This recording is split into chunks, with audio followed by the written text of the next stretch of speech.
You're watching TVC Breakfast. Currently, there are 1.8 million displaced persons in Nigeria. And that's according to the United Nations High Commissioner for Refugees. UNHCR says the growing number of displaced persons in West Africa is becoming more challenging as terrorism grows. The International Organization of Migration says that the IDPs lack access to water, shelter, and other vital resources that make life comfortable. The agency also noted that climate change is becoming a threat to livelihood of millions of people across the region. Public Affairs Analyst Sheun Awugbele joins me now to take a look at some of these issues. Sheun, it's good to have you join me right now. Good morning. Now, when we talk about this issue of displaced people, we have about 1.8 now, according to UNHCR. We also have another 200,000 of Nigerians in Cameroon, in Chad, and scattered in that region and countries, neighboring countries. And the government is given assurances that there's the fight against terrorism and all of that, they're winning the war. And people are displaced every day. How do we reconcile this? What's your take on this? So basically, I think Nigeria actually runs on incongruence. And then Nigeria actually suffers from a critical malice called illogicalities. And then you just talked about how are we going to reconcile the fact that we have a government that claims to have, substantially won the war against terrorism or insurgency, and then in the next breath we actually have deafening numbers of internally displaced persons. Don't forget that about 2.3 million people are actually displaced in the Lake Chad basin, like you said, including Cameroon, including Chad and Nigeria. And then Nigeria is actually home to about 1.8 million of those that have so far been displaced. Over the space of 9 years, Nigeria has continued to battle with the ravaging and the potency of the Boko Haram insurgency.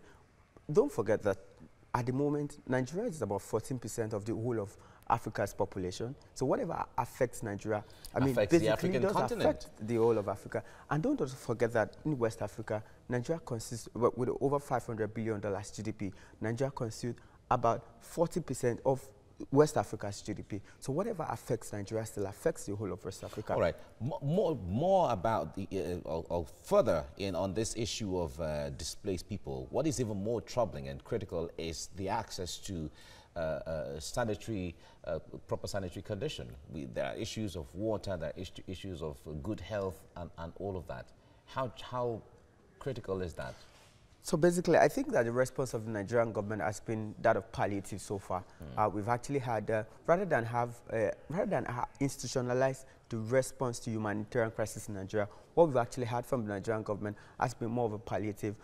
Many thanks to the United Nations, and then, I think to ECOWAS and even the AU, who have actually supported in this fight. But I think that going forward, to be able to fundamentally address the issue, the problem of humanitarian crisis in Nigeria, the government needs to make it it needs to institutionalize it, because when you institutionalize it, what you're going to do is that they're going to be sustainable approach. You're going to have a sustainable approach. There'll be sustainable funding. We've had, like you talk about the issue of funding. We've had funding from different governments, international organizations, individuals, and all of that. We've had support of different kinds, but there don't seem to be a coordination of all of those funds and assistance coming in for the betterment of those who need this assistance most. That was what I said. That is because at the moment, Nigeria still sees humanitarian crisis as basically still approaching from the palliative side of it. By the time you institutionalize it, what you're going to have is that there will be a comprehensive approach to it. Aside from you have an awesome look at it, there will be an awesome outlook. Then there will be central coordination from the Nigerian government. But because as it stands today, the Nigerian government has failed to realize that for as long as we are going to have to deal with, insurgency or terrorism, and like they say, the popular aphorism is that you cannot substantially perhaps defeat terrorism, you can only manage it. So for as long as we are going to have to manage terrorism, we're equally going to have to manage the resultant effect. That is humanitarian crisis. Okay. Beyond access to water, shelter, and all of that, it is made more complex with the fact that the structures in most of the towns are severely damaged, and nothing seems to be working for them. How much of a challenge do we have on our hands? Well, I think that the reason why Nigeria's problem continues to recall like recalcitrant or stubborn demons, because it's not just because of the lack of political capacity, but it's also because of the lack of the political will to do what is right. The point is, in the last 9 years, Nigeria has been ravaged by terrorism and insurgency, and then the resultant effect has been, humanitarian crisis. I have to take you back. When you say lack of the political will to do what is right, yes. How do you mean? The government have tried to provide shelter and camps. Is that not showing an effort on the part of the government? Well, so the thing is, the approach of the government has been more cosmetic than it has actually been comprehensive. And when I mean the lack of political will to do what is right, I mean that the much needed comprehensive outlook, or what you call a fundamental approach to the humanitarian crisis. Until today, I do not think that Nigeria actually has a commission or perhaps an institution that is strategically positioned to actually look into the humanitarian crisis. So what you actually have is that Nigeria continues to respond every time there's actually How about the Northeast Development Commission? Oh, well, I'm not sure if that has come that's come to fruition. I know that at some point there were discussions in the Nigerian Parliament to actually have a Northeast Development Commission. Yes, but don't forget monies were released to them. Don't forget that if you have a Northeast Development Commission, what you're going to be looking at basically will be more about rebuilding the Northeast. You know, the Northeast has been substantially degraded. You talk about infrastructure. So the fundamental objective of the Northeast Development Commission will be about trying to help rebuild the Northeast. It is not going to look at the humanitarian or the human face to the problem. And the human face is that we have about 1.8 million Nigerians in internally displaced But this development is for the same people, isn't it?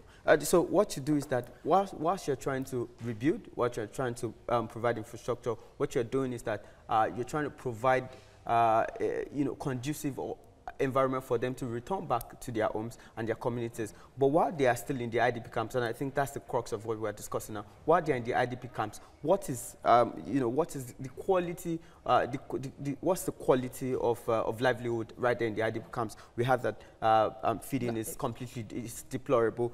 You had that there are no access to clean water, access to health, access to even education, and access, and then we've also heard about cases of sexual abuse and also exploitations. So these are the fundamental problems. While we still have, if Nigeria is still going to have to manage the terrorism problem that we have in our hands, then definitely we must strategically position ourselves to look out for the IDPs. Because don't forget that the fundamental priority of any government is actually to secure its people and to also provide welfare. And any government that fails to secure its people and provide welfare has failed even on the constitutional indices of actually measuring how good or how well a government has performed. All right, Shima Wugbenli, we have to leave it at this point, but I must thank you for your contribution on TVC Breakfast. Thank you so much for coming. My pleasure.